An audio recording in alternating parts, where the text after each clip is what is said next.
नमस्कार साथियों। वैदिक गणित की अपनी 2 क्लासों में अधिकांश ऐसा पढ़ लिया था और कुछ विधियां जो नाम नाम याद रखने हैं, वैसे इनके प्रश्न कोई नाम से बन सकता है तो बन सकता है। वैदिक विधि वो कौन कौन सी विधियां हैं उनके नाम आपको याद रखने हैं। जैसे वर्गमूल ज्ञात करने की कौन सी विधि है, ऐसा पूछा जा सकता है। तो वर्गमूल ज्ञात करने की विधि है ऊर्ध्व तिर्यक गुणन या ऊर्ध्व तिर्यक व्यायाम आधारित द्वंद्व योग विधि। जो वर्ग में भी थी ये वापस वर्गमूल की भी है, उसका वापस विपरीत होता है। तो ये वर्गमूल ज्ञात करने की विधि है। और इसके अलावा घन ज्ञात करने की विधियां हैं। घन ज्ञात करने की विधि में है एक निखिलम विधि, जो वर्ग में भी पड़ी थी। जैसे कोई संख्या का घन ज्ञात करना है तो संख्या प्लस यहाँ है 2 गुणा विचलन, फिर ऑब्लिक 3 गुणा विचलन का स्क्वायर, फिर ऑब्लिक विचलन का क्यूब। ये कोई संख्या है और उसका घन ज्ञात करने का सूत्र बनेगा। वर्गमूल में, वर्ग में ये वैसे पढ़े थे। और फिर यदि संख्या में उप आधार से स्थिति बनती है तो उप आधार के सूत्र वर्ग में भी पढ़े, घन में भी है। तो यहाँ उप आधार का स्क्वायर गुणा संख्या प्लस 2 गुणा विचलन, यहाँ उप आधार का स्क्वायर से गुणा करना, या उप आधार से गुणा करना, बस इतना ही अंतर है। यहाँ उप आधार गुणा 3 गुणा विचलन का स्क्वायर और विचलन का क्यूब। यहाँ ये है कि 3 कॉलम बनेंगे। घन ज्ञात करने में इस तरीके से 3 बन रहे थे, तो ये ध्यान रखना कि इस तरीके से ये है। जैसे वर्ग करते तो संख्या प्लस विचलन और विचलन का स्क्वायर 2 ही बन रहे थे, और घन में कितने बनेंगे, 3 स्टेप बनेंगे। ये घन ज्ञात करने की विधि है निखिलम। दूसरी है अनुरूप्य विधि, वर्ग में भी थी, ये घन में भी है। 2 अंकों की कोई संख्या है और उसका घन करना, ये हमेशा 2 अंकों के लिए काम करेगा।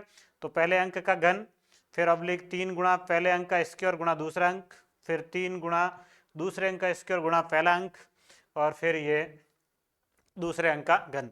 जैसे अपन इसका एक कोई उदाहरण से, जैसे 12 का घन पढ़ रहे हैं अपन, तो इसमें आपको पहले अंक का क्यूब, फिर 3 गुणा पहले का स्क्वायर गुणा दूसरा अंक, फिर 3 गुणा दूसरे का स्क्वायर गुणा पहला अंक, और दूसरे अंक का घन।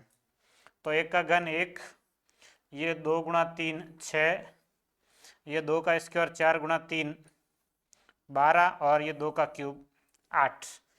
फिर ये 8 तो रहेगा ही, फिर ये 2 भी रहेगा। इस 1 को 6 के साथ जोड़ना है 7, और एक ये 1728। तो 12 का घन कितना होता है, 1728। तो ये अनुरूप्य विधि से आप घन ज्ञात कर सकते हैं किसी संख्या का, 2 अंकों की संख्या का। और जो निखिलम विधि है उसमें आप 2 अंकों का, 3 अंकों का, ऐसे कोई बाध्यता नहीं है। आप 2 अंक का भी ज्ञात कर सकते हैं, 3 का भी कर सकते हैं। ये चीजें वर्ग में पड़ी थी, वैसा का वैसा, बस अंतर क्या है, सूत्र का।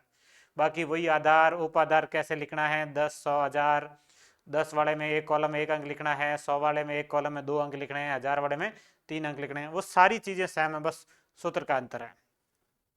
तो ये घन ज्ञात करने की 2 विधियां हैं। उसके बाद घनमूल ज्ञात करने की एक विधि है जिसका नाम है विलोकनम विधि। विलोकनम विधि से घनमूल ज्ञात किया जा सकता है। ये घनमूल ज्ञात करने की विधि है। नाम पूछा जा सकता है कि घनमूल ज्ञात करने की विधि कौन सी है, विलोकनम विधि है। इसके अलावा कुछ और विधियां हैं जिनका क्या उपयोग होता है। एक तो है ध्वजांक विधि।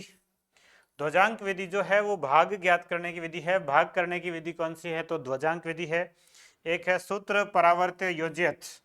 इसका अर्थ होता है पक्षांतरण के द्वारा समीकरणों को हल करना। पक्षांतरण द्वारा समीकरण हल करने को, जैसे प्लस की संख्या माइनस n, माइनस की संख्या प्लस n, गुणा की संख्या भाग n, भाग की संख्या गुणा, वो चीजें इसमें आती है। फिर है कि कोई आप संक्रिया के द्वारा उत्तर ज्ञात करते हैं और वो उत्तर सही है कि नहीं किसी भी संक्रिया के, और उस उत्तर को जांचने की 2 विधियां हैं। एक नवांक विधि है और एक दशांक एकादशांक। ये 2 विधियां हैं जो उत्तर जांचने की विधियां हैं, और नाम पूछे जा सकते हैं इनमें। बाकी ज़्यादा कोई बड़ा प्रश्न इनमें नहीं बनता है। तो ये अपने वैदिक गणित के जो भी प्रश्न बनते हैं उन सभी प्रश्नों को मैंने इन 3 क्लासों में आपको हल करवा दिए गए हैं। धन्यवाद।